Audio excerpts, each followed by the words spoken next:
सबसे ज्यादा क्रांतिकारी और राजनीति की दशा और दिशा बदलने वाले अरविंद केजरीवाल जी, मुख्यमंत्री दिल्ली, और गोपाल भाई इटालिया आपके अभी संबोधन करके गए हैं, और पूरी हमारी गुजरात की टीम है। आपको सबको मेरी तरफ से, जितने भी आप कदम चल के आए हमारे सर माथे पर, सबको नमस्कार, सबको सत श्री अकाल, प्रणाम। आम आदमी पार्टी किन लोगों की पार्टी है, कौन से लोगों की पार्टी है, इसके लिए हमें कोई सबूत देने की जरूरत नहीं है। आप स्टेज पर देख लो, आप ही के घरों के बेटे बेटियां बैठे हैं, सिर्फ आप ही के। यही एमएलए बनेंगे, यही विधानसभा जाएंगे, यही लोकसभा जाएंगे, यही मंत्री बनेंगे। आम आदमी पार्टी का यही फर्क है, उधर बेटे बेटियां बनते हैं नेताओं के, हम आम लोगों के बेटे बेटियों को मौका देते हैं। मोरवा की धरती, पवित्र धरती, पंचमहाल की धरती, पवित्र धरती, यहां के लोग बहुत ईमानदार हैं, दिल के सच्चे लोग हैं। मुझे बताया गया, पहली बार मैं यहां पे आया हूं, और जब सच्चे लोग इकट्ठे हो जाएं एक जगह पे, जैसे अभी आप आए हो, तो फिर जीत सच्चाई की होती है, जीत जो है वो सच की होती है। सच थोड़ी देर के लिए दब जाता है, लेकिन सच मरता नहीं है, सच मरता नहीं है कभी। तो आप लोगों का इतनी बड़ी संख्या में यहां आना तो फिर बहुत ही जरूरी है। बीजेपी का घबराना, ये हमसे नहीं डरते, ये अरविंद केजरीवाल जी से नहीं डरते, हमसे नहीं डरते। हमारी क्या औकात है? जो छोटे से इनविटेशन पर, छोटे से सद्दे पर आप इतनी भारी संख्या में इकट्ठे हो जाते हो, ये आपसे डरते हैं तुम्हारे से, कि ऐसे कैसे हो जाते हैं इनके यहां इकट्ठ। आप हमें ये बताने के, देखो मैं पंजाब में 7 महीने से मुख्यमंत्री हूं, उससे पहले प्रचार करते थे हम। मुझे तो आज लग ही नहीं रहा कि गुजरात में है, सड़क भी पंजाब जैसी थी और सामने लोग भी पंजाब की तरह। देखो आप लोग मन तो बना चुके हो झाड़ू का, ये तो देखो पक्की बात है। बस आप अब लोग ये चाहते हो कि हमारे सामने आइए और हमसे बातें कीजिए। हमने 27 साल बहुत झेला इनको, साल बाद तो पेड़ भी पत्ते बदल लेते हैं, अब हम बदलेंगे, ये चाहते हैं आप लोग। असल पंजाब में हमने आते ही करप्शन, भ्रष्टाचार के विरुद्ध मुहिम शुरू की। हमने एक हेल्पलाइन नंबर जारी किया कि किसी भी सरकारी दफ्तर में जाओगे, कोई बाबू पैसे मांगता है, मना मत करना, जेब में हाथ डाल के मोबाइल निकाल लेना, वीडियो बना के हमें इस नंबर पर व्हाट्सएप कर देना, बाकी काम सरकार का। और हमने 200 से ज्यादा लोग पकड़ के जेलों में डाल दिए, अफसर लोग जो लोगों से पैसे मांगते थे। अब क्या होता है, अब कोई दफ्तर में जाता है, उसका काम भी होता है, और साथ में जो अफसर है वो ये भी कहता है, बाहर जाके ये बता देना मैंने कुछ नहीं लिया आपसे। तो उन्होंने एक और तरीका निकाल लिया। कुछ और अफसर थे जो, उन्होंने अपने दफ्तर के सामने लिखकर बोर्ड लगा दिया, मोबाइल फोन अंदर ले जाना वर्जित है, मना है। तो हमने ये ऑर्डर जारी कर दिए कि जिस भी अधिकारी के दफ्तर के सामने ये लिखा होगा कि फोन ले जाना मना है, उसको ऑटोमेटिकली भ्रष्टाचारी मान लिया जाएगा, उस पर केस दर्ज हो जाएगा। तो वो भी हटा दिए उन्होंने। तो अब तो सिर्फ वेतन पर ही गुजारा करना पड़ रहा है भाई, और वेतन भी खूब है हमारे यहां, वेतन कम नहीं है। तो पंजाब की सरकार ने, जो विधायक होते थे पहले, कोई 5 बार जीता, कोई 6 बार जीता, बहुत 4-4 लाख 5-5 लाख वो पेंशन लेते थे, हमने आते ही सबकी पेंशन बंद कर दी। भाई लोगों का पैसा है, तुम पेंशन है इतनी 5-5 लाख रुपए की। तो बेरोजगारी, यहां भी बेरोजगारी है, वहां भी देश की समस्या है। हमने 20,000 से ज्यादा सरकारी नौकरियां, नियुक्ति पत्र दे दिए पंजाब में 7 महीने में। अभी हमने ओल्ड पेंशन स्कीम लागू की है, मुलाजिमों को बहुत फायदा मिलेगा उससे, ओल्ड पेंशन स्कीम से।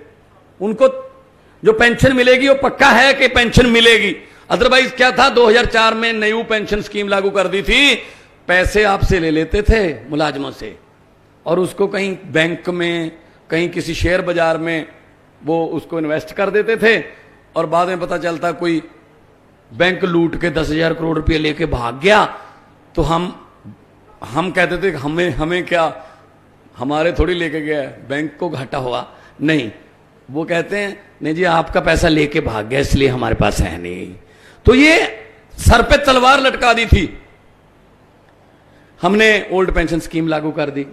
हमने पंजाब में 5 फसलों पर एमएसपी दी है, गेहूं, चावल, मूंग दाल, नरमा, कपास। हमारे यहां पंजाब में बहुत जमीन बहुत उपजाऊ है, आने वाले दिनों में और फसलें भी इसमें ऐड करेंगे ताकि किसान को उसकी फसल का भाव मिले। और जैसे बोलते हैं ना कि मजदूर की मजदूरी पसीना सूखने से पहले मिलनी चाहिए। तो आप लोगों का नाम चल रहा है दुनिया में, हर दूसरी खबर सोशल मीडिया पे गुजरात की है कि जी बड़ा कमाल हो रहा है गुजरात में। तो वैसे मैं पंजाब से हूं, पंजाब वाले जल्दी जल्दी किसी को अपना रिकॉर्ड तोड़ने नहीं देते, लेकिन मैंने मुख्यमंत्री जी को और केजरीवाल जी को बोल दिया है कि इस मामले में हम छूट दे सकते हैं। इतनी सीटें आए गुजरात में, इतनी सीटें आए कि दिल्ली और पंजाब दोनों का रिकॉर्ड टूट जाना चाहिए। तो पता चले कि गुजराती लोग हैं वो रिकॉर्ड तोड़ते हैं। ये अपोजिशन वाले, कोई कहता है हमें ये बीजेपी की बी टीम है, कोई कहता है ये कांग्रेस की बी टीम है। भाई साहब हम किसी की बी टीम नहीं है, हम 6.25 करोड़ गुजरातियों की ए टीम है, लोगों की। हम 130 करोड़ भारतीयों की ए टीम है। और बिल्कुल पारदर्शी सरकार चलती है। दिल्ली में देख लो, बिजली फ्री है, पंजाब में भी बिजली फ्री कर दी 1 जुलाई से। 1 जुलाई से हमने गारंटी ली थी इलेक्शन के समय कि हम 1 जुलाई से बिजली फ्री कर देंगे, हमने कर दी। 50 लाख घरों को जीरो बिल आया है जी, 50 लाख घरों को। यहां क्यों नहीं आ सकता? आ सकता है, नीयत चाहिए, बस नीयत चाहिए, नीयत। एक बार मौका दे दो। आम आदमी पार्टी वाले एक बार मौका मांगते हैं, बाद में लोग किसी और को मौका ही नहीं देते। चाहे बीजेपी से पूछ लो दिल्ली में, कांग्रेस से पूछ लो दिल्ली में, 0 एमएलए, कोई भी एमएलए नहीं है कांग्रेस का दिल्ली में। 15 में भी कोई नहीं था, 20 में भी कोई नहीं है। और जो हैं यहां पे मेरे ख्याल में 20-22 तो बीजेपी में चले गए कांग्रेस वाले। वो तो मैंने, एक लड़का मुझे मिला गुजरात से, मैंने कहा जी गुजरात वालों को क्या चाहिए? वो कहता जी मान साहब गुजरात वालों को परिवर्तन चाहिए, चेंज चाहिए। मैंने कहा चेंज कौन है? बोले जी चेंज है आम आदमी पार्टी। मैंने कहा कांग्रेस? कहता कांग्रेस चेंज नहीं है, कांग्रेस तो एक्सचेंज है बस। वो तो किसी के कम हो गए, 4 इधर ले जाओ, 5 इधर ले जाओ। वो तो दफ्तर खोल रखा है, बाहर लिख रखा है कि यहां लोगों द्वारा चुने हुए विधायक सस्ते रेटों पर बेचे जाते हैं। कभी गोवा में चले गए 8, कभी कहां चले गए 5। तो उनको कोई परवाह नहीं। कांग्रेस तो आ ही नहीं रही यहां पे, कांग्रेस तो आ ही नहीं रही इलेक्शन के लिए, कि उनको पता चल गया कि हमने लोगों का दिल तोड़ा है, कौन सा मुंह लेके जाएंगे। अभी मोरवा विधानसभा में हम आए हैं और इतनी बड़ी संख्या में आपका आना दिल खुश हो जाता है जी। और पंजाब से बहुत से लोग यहां पे भी रहते हैं, गुजरात में काम भी करते हैं।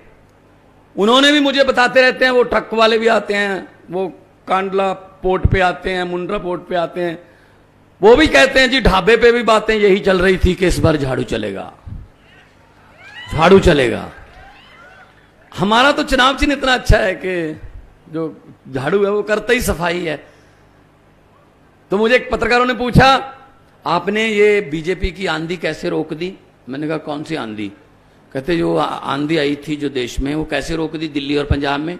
मैंने कहा जी उनका चुनाव चिन्ह क्या है? बोले कमल का फूल। मैंने कहा जी हमारा क्या है? बोले झाड़ू। मैंने कहा जी कमल का फूल कहाँ उगता है? बोले जी कीचड़ में।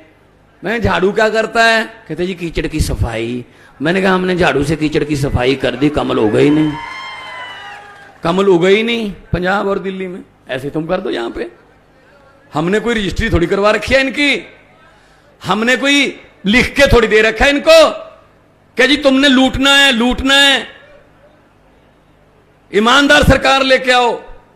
75 साल हो गए आजाद हुए देश को, अभी तक इनसे पानी नहीं पहुंचा घरों में।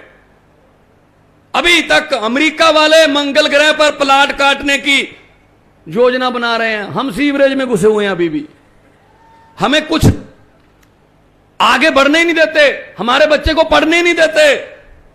इनको पता है अगर गरीब के बच्चे पढ़ गए वो अफसर बन जाएंगे और घर की गरीबी खत्म कर देंगे। और घर की गरीबी खत्म हो गई तो नेताओं के घर के सामने कौन जाएगा लाइन लगा के खड़े होकर हाथ बांधकर? लेकिन हम कर रहे हैं स्कूलों की बात, हम कर रहे हैं अच्छी शिक्षा की बात, हम कर रहे हैं मोहल्ला क्लिनिकों की बात, हम अच्छे हॉस्पिटलों की बात, इंफ्रास्ट्रक्चर की बात, और ये कर रहे हैं नफरत की बातें। हम वो नफरत वाले नहीं जी, हम तो आम घरों से आए हैं। मैं एक टीचर का बेटा हूं, मेरे पिताजी स्कूल में पढ़ाते थे और पंजाब में 92 एमएलए हैं हमारे पास। 117 में से 92 में से 82 एमएलए पहली बार बने हैं, सिर्फ पहली बार 82। यंग लड़के लड़कियां 27, 28, 29 साल के जो हैं वो हमारे एमएलए बने हैं, मंत्री बने हैं। क्या बात जी, आपके बच्चे हम चेयरमैन नहीं बन सकते क्या? उनको कुर्सी पे बैठना नहीं आता? आपके बच्चे मंत्री नहीं बन सकते? उनको गाड़ी में बैठना नहीं आता क्या? ना, हम लोग तो मुर्दाबाद के नारे लगाने के लिए रखे हुए हैं। जनता तो बस इधर ले जाओ, इधर ले जाओ। अंग्रेज अभी शर्मिंदा हैं, जो अंग्रेज आए 200 साल हमें लूट कर गए, वो शर्मिंदा हैं कि हमने 200 साल में इतना नहीं लूटा था जितना 2 साल में भारतीय खुद को ही लूट लेते हैं नेता लोग हमें। भ्रष्टाचारियों को मैं कहना चाहता हूं, जितने मर्जी इकट्ठे कर लो पैसे हीरे मोती, मगर ख्याल इतना रहे कफन पे जेब नहीं होती, सब कुछ यहीं रह जाता है। सब कुछ नहीं लेके जाएगा साथ कोई। बद्दुआएं लेके क्या करोगे? गरीबों की बद्दुआएं ले रहे हैं जी। सो मैं ना तो मैं मोरवा में कोई मैंने पहाड़ खरीदना है, ना ही मैंने मोरवा में कोई मेरे चाचे के बेटे को कोई माफिया में हिस्सा डलवाना है, ना ही मैंने कोई ठेका लेना है यहाँ पे बिजली का या किसी और का। मैं तो सिर्फ आपको ये बताने के लिए आया हूं कि पंजाब में भी पहले ऐसे ही चलता था, 5 साल वो, 5 साल वो, 5 साल वो, 5 साल। इस बार उन्होंने बदल लिया और पंजाब की दशा और दिशा सुधरने लगी है। ऐसी ही गुजरात की दशा और दिशा बदल जाएगी। एक मौका देगी, एक मौका। तो मैं,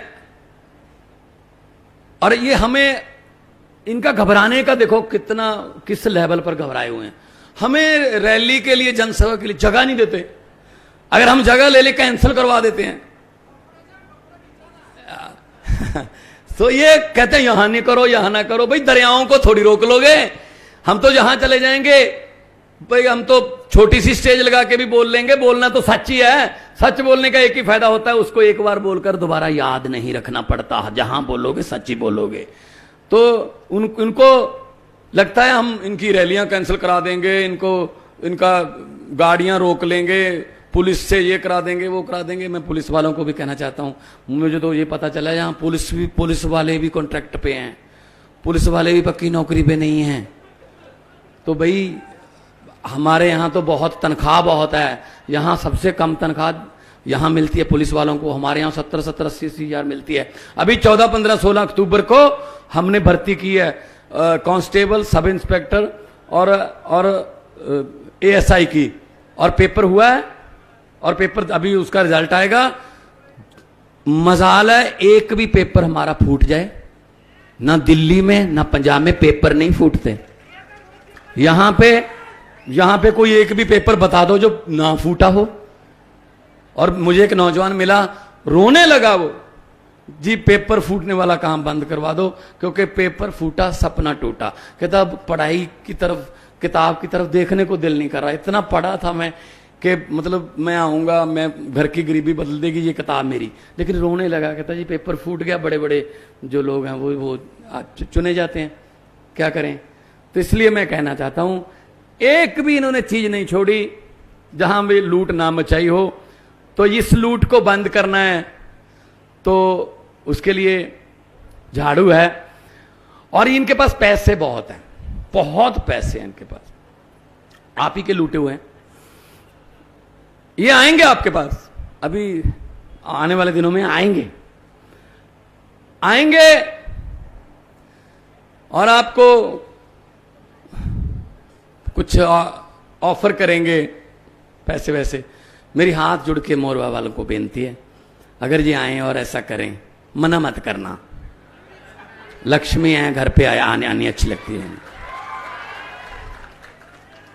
हाँ, वो पकड़कर उनको बोल देना कि हाँ, और जिस दिन इलेक्शन होगी, चुनाव होंगे, अंदर जाके झाड़ू वाला बटन दबा के बोल देना कि हाँ। जो समझ गए वो ताली बजा सकते, बाकियों को माफ है। और क्या मोरवा समझदार इलाका है, सब समझ गए जी। इनके घरों के पास जाते हैं हम अपना काम लेके, इनके महलों के आगे जाते हैं, पानी चाय की बात छोड़ो, इनके दरवाजे भी नहीं खुलते। एक छोटी सी विंडो रखी होती है, उसमें से पिए अपना मुंह निकाल के बोल देता है साहब है नहीं, अगले बुधवार को आना। चक चक चक।